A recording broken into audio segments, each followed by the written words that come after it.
Bonjour à tous les amis, on va parler du coup de Belgique-France qui a eu lieu hier. Que ça a été un match compliqué pour les Bleus, mais on va y venir du coup. Avec Mike Maignan en premier, que je mets sa note à 8, parce qu'il a été très bon. La seule chose que je lui reproche, c'est sa dernière sortie, où complètement il joue pas le ballon, il joue le joueur, et c'est pour ça qu'il prend carton jaune, mais c'est la seule chose que je regrette, sinon il a été impérial, ça a été un vrai leader, c'était lui en fait le vrai capitaine, c'est pour ça que je lui mets 8. Derrière Konaté, il a été très très bon, je trouve.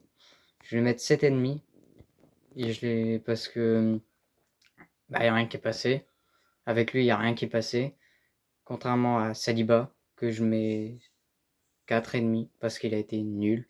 Il a rien apporté, que ce soit offensivement comme défensivement, il a rien montré. À droite, Koundé, je lui mets 5 parce qu'il n'a pas été très très bon. Il s'est fait bouffer un peu par, par les Belges. Sur le but, il est complètement fautif, hein. Donc, ensuite, Lucas Digne, c'est pire. Je lui mets 4,5 parce qu'il a fait une première mi-temps. Oui, en deuxième mi-temps, il était bien meilleur, mais il fait une première mi-temps catastrophique. C'était pourri en première mi-temps. C'était nul, c'était même pas digne du niveau national. Même pas, il a même pas le niveau pour jouer en national. C'est sa première mi-temps qu'il fait, donc c'est nul. Ensuite, on a Tchouaméni qui a été aussi nul. Son carton rouge le démontre un peu plus.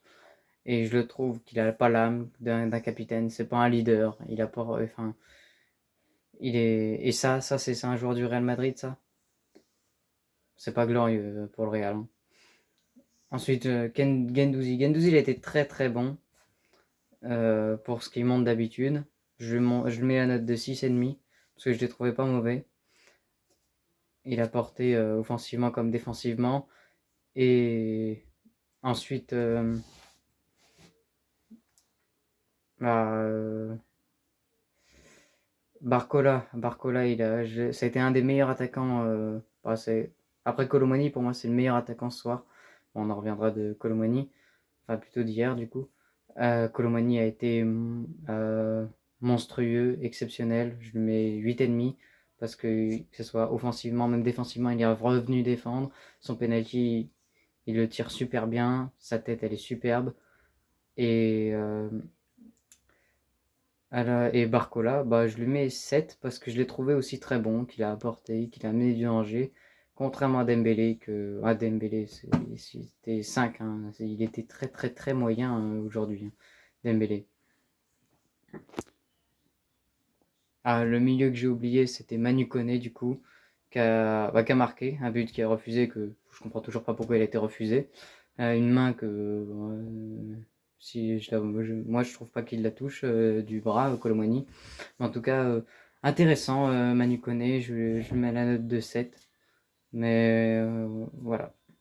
Côté des remplaçants, très bonne entrée de Youssouf Fofana, qui a bien apporté. Bonne entrée aussi de Christopher Nkunku, qui continue à être très très bon. Kamavinga n'a pas eu beaucoup de temps de jeu, mais pareil, il a été intéressant dans ce qu'il a montré. Dans l'ensemble, l'équipe a plutôt été bonne. C'est plutôt à Deschamps que je reproche de toujours avoir ce même jeu pourri, qu'on n'a rien vu de différent que depuis l'Euro, que c'est pas là, c'est rien de différent, enfin rien de grand changement comparé à Israël, et je commence à en avoir un peu marre de cette équipe qui montre rien.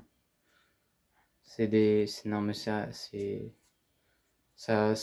même pas top 10 mondial quoi quand tu vois le jeu qu'on propose. Il y a des équipes comme même le Brésil actuellement là qui sont mal. Je suis sûr ils nous battent, hein.